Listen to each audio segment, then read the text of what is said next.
ताबिरिबा अमदि मिटेंग ताबिरिबा सिंबो अहानबा मक्तदा इकाई खुमनजबगा लोइनना तारामना ओक्सरी ngasi amuk pumnamakidamakta pujarkliba yamna nungairgadaba film asi Level Cross hariba film aduni Level Cross hariba film asi 2024 gi July 26 ta release tawkiba yamna nauriba film amani film asi Malayalam language ki drama thriller amasung romance ta based over film amani film asi yamna kok ngawa wari ama oiri adubo mayam pumnamak gyan tananabagidamакta wari asi hawbadagi loiba fawba mapung phana miteng tabiyo haijari natrabadi adumak gyan tabu wagani film asi rating wangba aduga yamna su suspense oiba film amani mayamda anauba mahaw asisu khudol tawjari yamna koithoktana film gi warida pungning changminasi film asi horakpada raghu ko bomisagama ulai mahak railway station amagi gatekeeper oirami mahak mafam asida lakpa train singda signal fibagi thabak tawribani raguna thabak tawdunu leiriba mafam asi marbhumi gi kana udraba lamhang amadani mafam asida miyo yamata sathok sasin faw tawnaramde raghu asi station gi manakta yum ama sadun leiba aduda mathanta lei naitom taraba raguna kana leitraduna gadha amaga wari sanaduna punsi adu leli raguna magi gadha aduga manak nakpa khul amada chatminai hairiba khul asidasu miyoi amatta leiramde mafam asida guha lei raguna guha asidagi thaknanaba ising sizinarami aduga chana thaknanaba haiduna pochai kharasu thamlami naitom tarba raghu mafam asida yamna wana lelami ahangba matamda raguna mabukningi wari pumnamak gadha aduda tahli mathangi numita raghu hanagumna ayuk nganna magi thabak adu tawnanaba station aduda laki aduga train da asangbu machugi firal adu haiduna signal pirami train adu mafam adudagi langthoktuna chatkhaba matungda raghuna angakpa thogdok uma thengnaki madudi train taligi nakanda nupi ama tadunu leiramari nupi asigi maming chaitali kawi mahak asi train dagi mina intharam libra natraga masa mathanta chongtha hauribra haiba adu kana amatan khanglamde raghuna chaitali manakta sangsinduna hinglibra haiduna check tawi laibak fabadi chaitali siba makti siramde maramasina raghuna chaitali bo yum aduda thangduna pusinbiraki raghuna chaitali bo seba tawbi ngaihak leiraga chaitali su gyan taraktuna yamna pakat na hiblamba adu hawgalaktuna hari ayak mafam asida mataw karam leiram libano raghuna khomi nak pakat kino mafam asida nangonda kari mata khudong tiba tawroi chaitali na mo hari ai soibadagi train adu dagi tahopani ai hinu pana ngai tunu leiram gani ai mafam asida gi chakhraki ai hinu padu mathangi station da leiram kini mahaki maming flip kawi asumna hairam laga chaitali thoglei chaitali na lamhang adu ubada angakpa ama phawi chaitali upai leitrabasu mafam adudagi chatlagani haiduna adumak lakhi chaitali na sum chatpada waraktuna makha tana chatpa ngamlamde maramasina chaitali bu raghuna amuk pubirakhi raghuna chaitali da hari nangna mafam asidagi chatpase oithokloi lambi da asaba amadi aram khaurangbana thawai mangbana hankhigani madugi mahutta aikhoi atoppa lambi ama yengsi asumna haiduna raghuna chaitali bu phamung da hiban birami aduga raghuna makha da thadun hippi raghu tumba yadana mapanda thoglaklaga magi gadha aduda wari liri raghuna gadha aduda chaitali gi wari adu suli chaitali na mapandagi khonjal taraktuna hawgalaklaga yengbadadi maduda raghuna mathanta murum sondu leibadu oi raghuna chaitali dhari karisu singnagaro aidi masagini asumna ithanta wari sabase aigi hainabinida asumna haiduna makhoi ani ngayak wari sanarami pathangi numita raghuna chaitali dhari aikhoi gi station asida telephone amadi lei telephone adu aikhoi na tawbadi yade mathangi station dagi train lanthokkibaga telephone asida phone tawrtuna marol hairakani matam aduda nangi wari asi haiduna nangbu lounanaba haikrage asumna makhoi anina wari asi sanaduna leiringaida telephone adu khinglaki raghuna makola du tar gare yengo haina bage telephone sulai asumna hairamlaga Raghuna phone adu wari sanai aduga Saitali maramda haigani haina taubaga Saitalina phone adu kaktuna wa adu haihalamde matawsida Raghuna yam ngai Saitalina hari aina nangsi ahanbada thajaramde aduna nangonda aina oidaba haibani train adudagi ai isana chongthawbani Raghu haifam khangdana adumak ngaktuna lei Saitalina makha tana magi wari adu litharai ayak psychiatrist amani nongma Philip adu aigi clinic ta laki maramdi mahakki nupi sikhibadagi depression oibana layeng nabagidamak aina mahakpu layeng badagi nongmagi mahak normal oiraki asumna mabu layeng bagi aiga toina unai aisu khanghautana Philip punung siraki adubo aigi nungsiba adudi phongba ngamkhide maram asina Philip na nungsi hairikpu numit adu ai ngaiduna adumak laki nongma matam kharagi matungda Philip na khanghaudana aiga luhongnaba haiduna hanglaki aidi matam asitabu khawrangna ngaiduna lakibani maram asina Philip ki wa adu aisu harau yaki asumna aikhoi ani luhongki matam khara leiraga Philip ki asengbu masak adu khangaki kaisu nataba wada su sauduna aibu phui matam ayambada aingonda sathi na phui Philip si drug su sizinaba horki mana nongmadi nisha saraga asengba haidoraki madudi magi hanagi nupi adusu masamangna hatkibani haina aidi magi wa adu tabaga kibana thak niki aina Philip ki wa adu mingonda haidokke tawbaga Philip na aibu senaduna haidokpagi tanja adu phangkide Philip na su aingonda wa adu kanagumba amatada haidoklabadi aisu hatkani haina kihalaki maramasina aigi lambi amata leitre khanduna train dagi chongthawbani asumna Saitaligi wari asitarga Raghu yamna nungairamde asumna makoi wari sanarba matungda Saitalina Raghuda asumna hari ai amukta irujaruke ising kadaida leibage Raghuna khumlai aina ayukta aigini haiduna ising laurubani nang sijanaruro ai kona amuk laururage asumna haibadagi Saitali irujabani haiduna sangkhringaida Raghuna magi leijaba fabo dress ama setaga Saitaligi su setnabani haiduna dress laukthoktuna Saitalida pibirami Raghuna matam kayadagi hanglaba marubhumigi mafam asida naitom leiramlaga Saitali laktuna leiba asida yamna nungaijarami Saitalina irujarga changlai aduga Raghu dhari nangdi natomta leiribasi atai kana amata leitrabro Raghuna khumlai aigi imadi leirami chahi kharagi mamangda leikidre imana hinglingaida aibu luhongba natrabadi naitom tahoragani haiduna kanna hairamki matam madudadi ai karisu khaludi adubu haujikta imagi wado achumbani haiba khanglai aigini haibada kanasu leitre aigi awana wai wari linanaba kanasu leitana wana lelibani adubu haujikti mapuna aigi awaba si khangbiduna nangbu tharaklibasini aigi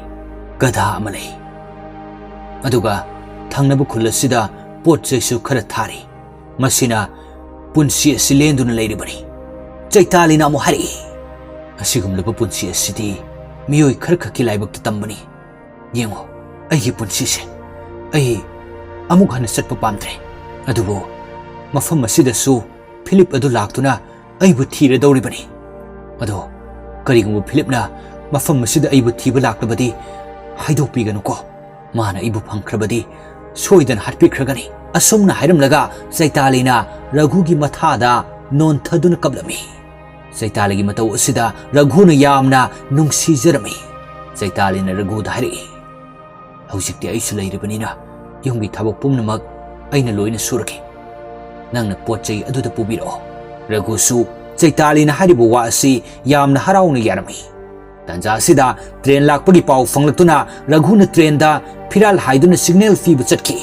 Chaitalina yum masida sitpa sengba tawduna lei matam masida Chaitalina angakwa posak ama thengnai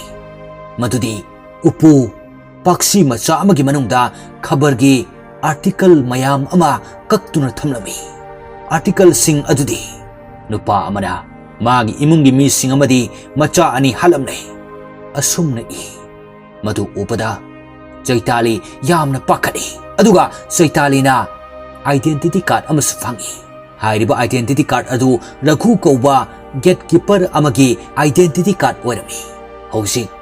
Raghu sadun leiriba asi asengba oiramdi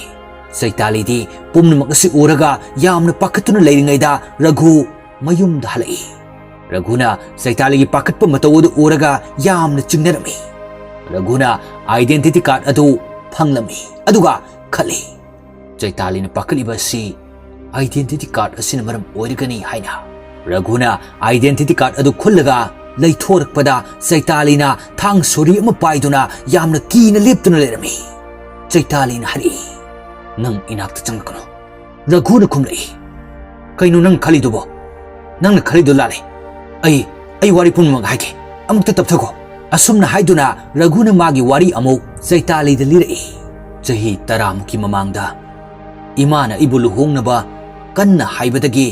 ahal singna sinbiba nupi ama ai yengba chatki nupi aduga aiga unabada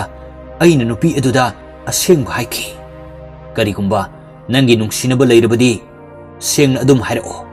ahal singna namduna sinba oiragadi ai phajana hairga mateng pangge haina aigisu nungsinaba kainakre aduna awaba adu nangsu phanghaningde haina mangonda haiki matam aduda nupi aduna amata leite harakpadagi ahal sing yadaduna aikhoi ani luhongki aina luhongbo namit kharani leiraga imasu adumak leikhidre aigi thabaksu amata mathong maram khangkhidre asumna chahi anida ichanupa amaga ichanupi amaga phangjai lairabana maram oiraga isa sing yamlabadi awabagi mathakta hena waragani haiduna aihak angang yaudnaba surgery tawrage khanki asumna aina doctor gi manakta chatpada doctor singna aidi surgery tawdrabasu angang yauroi haina harki madu taraga ai yamna ngakhi aduga angang ani adu aigi icha natradi kanagi machano haina chingnarakhi maramasina paukum phangnanaba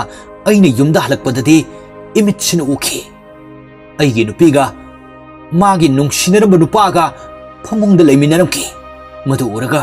ai yamna sawningki isana control tawjaba fawba ngamjakide maramasina aina makhoi animak yum aduda hatokki masigi maramda nangna article su thengnaramgani masini aigi wari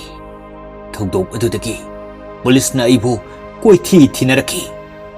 aina mafam adu thadoklamdaga mafam asida laki mafam asida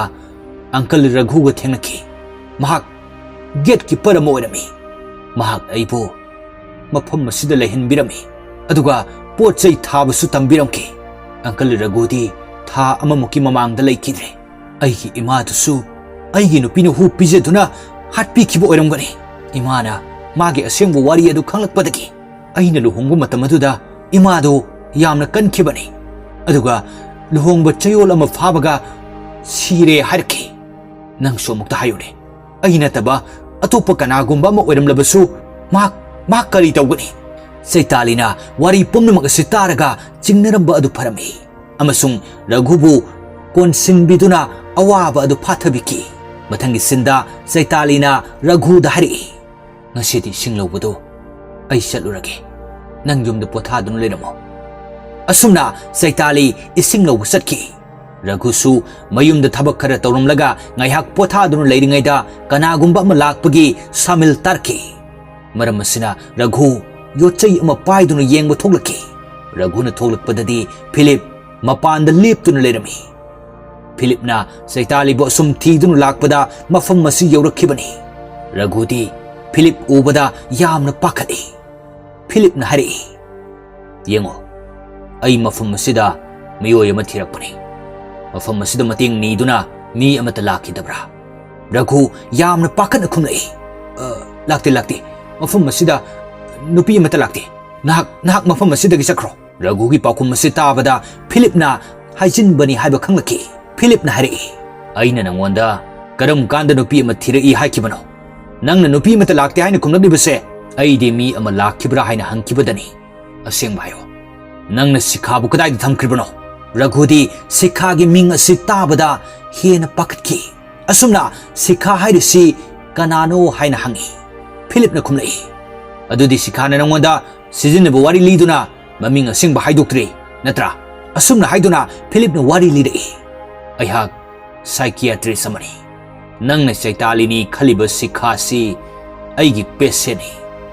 ꯃꯍꯥꯛ ꯑꯗꯨ ꯃꯀꯣꯛ ꯈꯔ ꯅꯨꯡꯉꯥꯏꯇꯕꯅꯤ ꯃꯥꯅ ꯁꯥꯎꯔꯛꯂꯕꯗꯤ ꯌꯥꯝꯅ ꯁꯥꯊꯤꯕꯅꯤ ꯃꯤ ꯑꯃꯠꯇ ꯃꯁꯛ ꯌꯦꯡꯗꯅ attack ꯍꯦꯛꯇ ꯇꯧꯕꯅꯤ ꯑꯩꯅ ꯃꯥꯕꯨ ꯂꯥꯌꯦꯡꯅꯕ ꯍꯥꯏꯗꯨꯅ ꯍꯣꯁꯄꯤꯇꯥꯜ ꯑꯃꯗ ꯄꯨꯗꯨꯅ ꯆꯠꯄꯗ ꯇ꯭ꯔꯦꯟꯗꯒꯤ ꯆꯣꯡꯊꯈꯤꯕꯅꯤ